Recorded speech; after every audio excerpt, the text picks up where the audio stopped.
اسرائیل اور فلسطین کی جنگ اپنے اختتام کو پہنچی، اور یہ جنگ کسی اسلامی ملک کی وجہ سے اپنے اختتام کو نہیں پہنچی، بلکہ اس بات کا انیشیٹو ایک غیر اسلامی ملک ساؤتھ افریقہ نے لیا۔ یہ بات اسلامک ورلڈ کے لیے لمحہ فکریہ ہے کہ 57 اسلامی ممالک کے ہوتے ہوئے بھی یہ انیشیٹو کسی غیر مسلم ملک کو لینا پڑا۔ آج کی اس ویڈیو میں ہم آپ کو ICJ میں چلنے والے کیس ساؤتھ افریقہ ورسز اسرائیل کی مکمل تفصیلات کے بارے میں آگاہ کریں گے۔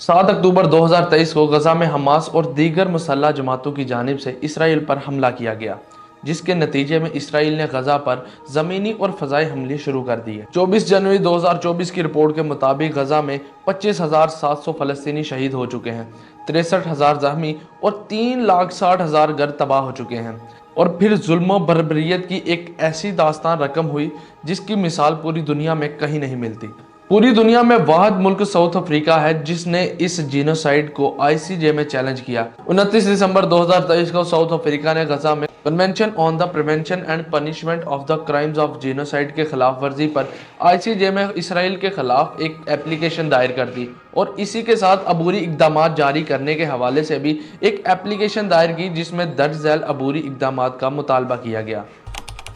اسرائیل کو پابند کیا جائے کہ وہ غزہ میں تمام فوجی آپریشنز اور دوسری مسلح جماعتوں کی جانب سے جاری آپریشنز کو بند کرے۔ اسرائیل کو غزہ میں بنیادی سہولیات جیسے پانی، خوراک اور طبی امداد وغیرہ کسی روک ٹوک کے جاری کرے۔ اسرائیل جینوسائیڈ کنونشن کے آرٹیکل 2 میں موجود کاموں سے اجتناب کرے جس میں درج ذیل نکات شامل ہیں: کسی مخصوص گروہ کے لوگوں کو قتل کرنا، لوگوں کو جسمانی اور ذہنی نقصان پہنچانا، لوگوں کی زندگی کو مشکل بنانا وغیرہ۔ اس ایپلیکیشن کے دائر کرنے کے فوراً بعد رولز آف کورٹ کے آرٹیکل 74 کے تحت 11 جنوری 2024 کو اس ایپلیکیشن کو سننے کا فیصلہ کیا گیا۔ اب آتے ہیں انٹرنیشنل کورٹ آف جسٹس کے فیصلے کی طرف۔ اس ایپلیکیشن میں اٹھائے گئے فیصلہ طلب سوالات اور ان کے جوابات کچھ یوں ہیں۔ پہلا،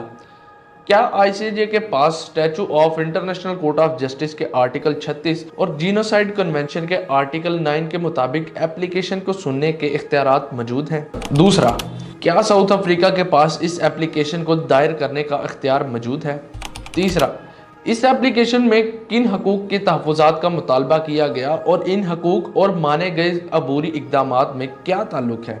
چوتھا،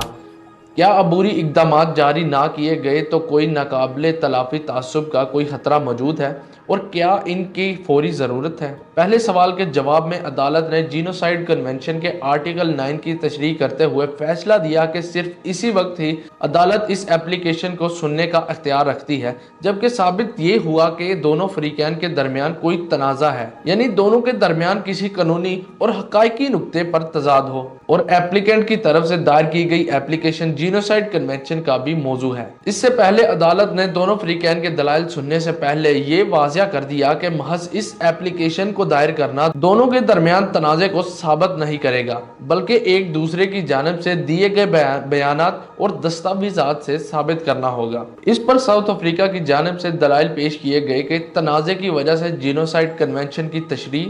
اطلاق اور تعمیل ہے، اور ساؤتھ افریقہ نے اسرائیل کی طرف سے جاری جینوسائیڈ کی ہمیشہ کھل کر مخالفت کی ہے، جو 10 نومبر 2023 کو department of international relations and corporations of South Africa کی طرف سے جاری کردہ بیان کے ساؤتھ افریقہ حماس کی جانب سے شہریوں پر حملے کی مذمت کرتا ہے، مگر اسرائیل کی جانب سے جوابی حملے کے نام پر جاری جینوسائیڈ کی بھی شدید مذمت اور مخالفت کرتا ہے۔ جینوسائیڈ کنونشن کی خلاف ورزی پر 12 دسمبر 2023 کو UN کی جنرل اسمبلی میں ساؤتھ افریقہ کا بیان۔ 21 دسمبر 2023 کو اسرائیل کی ایمبیسی کو اس جینوسائیڈ کی خلاف نوٹ پر بیل بھیجنا اور دیگر ریکارڈڈ بیانات سے ثابت ہوا ہے کہ دونوں فریقین کے درمیان ایک واضح تنازع موجود ہے۔ اسرائیل کی جانب سے پہلے تو اس کی تردید کی گئی کہ دونوں فریقین کے درمیان کوئی تنازع ہی موجود نہیں ہے، اور ساؤتھ افریقہ کی جانب سے نوٹ پر بیل بھیجنے کے بعد بھی इस पर मीटिंग को भी नजर अंदाज किया गया, जिससे इसराइल को मुनासिब जवाब देने का मौका नहीं मिला।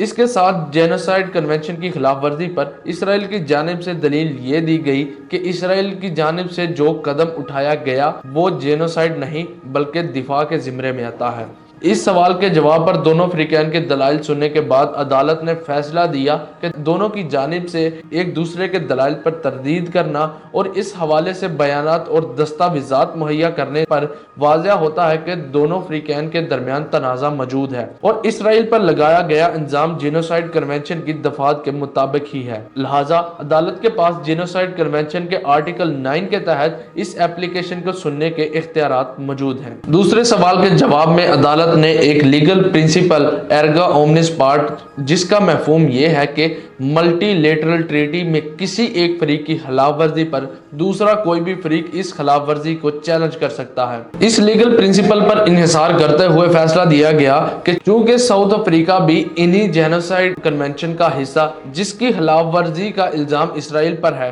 इसलिए साउथ अफ्रीका के पास इस एप्लीकेशन को दायर करने का मुकम्मल इख्तियार मौजूद है। तीसरे सवाल के जवाब पर अदालत ने दोनों फ्रीकैन के दलाइल सुनने से पहले कहा कि अबूरी इक़दामात जारी करने का हुक्म सिर्फ किसी फरीक के हकूक को महफूज करने के लिए दिया जा सकता है और जरूरी है कि इन हकूक और मांगे गए अबूरी इक़दामात में ताल्लुक मौजूद हो, जिस पर साउथ अफ्रीका की जानिब से दलील दी गई कि वो गजा में मौजूद फलस्तीनियों की जेनोसाइड कन्वेंशन के आर्टिकल 2 और 3 में मौजूद हकूक और अपने इस कन्वेंशन की तामील करवाने के हक के तहफ़्फ़ुज़ का ख्वाह है और इन्हीं हकूक के तहफ़्फ़ुज़ के लिए अबूरी इक़दामात जारी करने का मुतालबा किया गया। इस पर इसराइल ने आर्टिकल 2 और 3 की खिलाफ वर्जी पर अपने अटॉर्नी जनरल के हालिया बयान, जिसमें कहा गया था कि गजा के शहरियों को नुकसान पहुंचाने और इस हवाले से इश्तियाल दिलाने के लिए जारी करदा बयान जुर्म के जुमरे में आएंगे और इसी बयान को बुनियाद बनाया गया कि इसराइल की जानिब से किसी जेनोसाइडल इंटेंट का मुजाहरा नहीं किया गया। इस सवाल पर दोनों फ्रीकैन के दलाइल सुनने के बाद